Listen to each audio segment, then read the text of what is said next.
പ്രിയ ദൈവജനമേ, മത്തായിയുടെ സുവിശേഷം 5-ാം അധ്യായം 43 മുതൽ 48 വരെയുള്ള തിരുവചന ഭാഗമാണ് ഇന്നത്തെ നമ്മുടെ സുവിശേഷ ചിന്താവിഷയം. ശത്രുക്കളെ സ്നേഹിക്കാനും നമ്മളെ പീഡിപ്പിക്കുന്നവർക്ക് വേണ്ടി പ്രാർത്ഥിക്കുവാനും ആവശ്യപ്പെടുന്ന കർത്താവായ യേശുവിൻ്റെ വിപ്ലവാത്മകമായ ആഹ്വാനമാണ് ഈ സുവിശേഷ ഭാഗത്തിൻ്റെ അന്തസത്ത.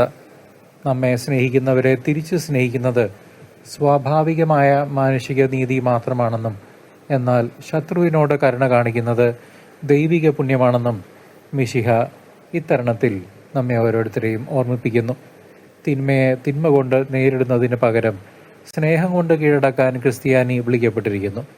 നല്ലവരുടെയും ദുഷ്ടരുടെയും മേൽ ഒരുപോലെ മഴ പെയ്യിക്കുകയും വെയിൽ നൽകുകയും ചെയ്യുന്ന സ്വർഗസ്ഥനായ പിതാവിൻ്റെ പരിധിയില്ലാത്ത സ്നേഹത്തെയാണ് നാം മാതൃകയാക്കേണ്ടത്. ഹൃദയത്തിലെ പകയും വിദ്വേഷവും ഉപേക്ഷിക്കുമ്പോൾ മാത്രമാണ് നാം ഓരോരുത്തരും യഥാർത്ഥത്തിൽ ദൈവത്തിൻ്റെ മക്കളായി മാറുന്നത്. ക്രിസ്തുവിൻ്റെ ഈ വചനം കേവലം ഒരു ഉപദേശമല്ല, മറിച്ച് ക്രിസ്തീയ ജീവിതത്തിൻ്റെ പൂർണ്ണതയിലേക്കുള്ള വലിയൊരു വെല്ലുവിളി കൂടിയാണ്.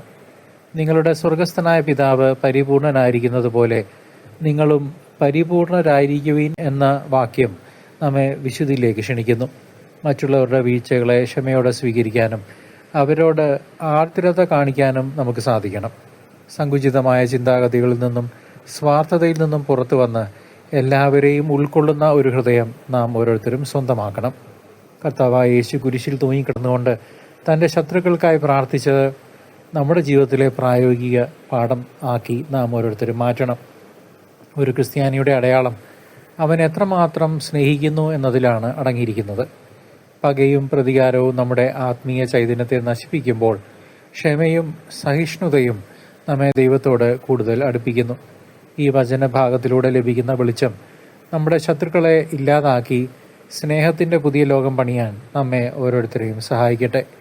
സമാധാനത്തിൻ്റെ വഴിയെ നടക്കാനുള്ള കൃപയ്ക്കായി നമുക്ക് ഒന്നു ചേർന്ന് പ്രാർത്ഥിക്കാം. സർവശക്തനായ ദൈവം നിങ്ങളെ അനുഗ്രഹിക്കട്ടെ. പിതാവും പുത്രനും പരിശുദ്ധാത്മാവും നിങ്ങളെ സമൃദ്ധമായി ഇപ്പോഴും എപ്പോഴും എന്നേക്കും അനുഗ്രഹിച്ച് ആശീർവദിക്കുമാറാകട്ടെ. ആമേൻ.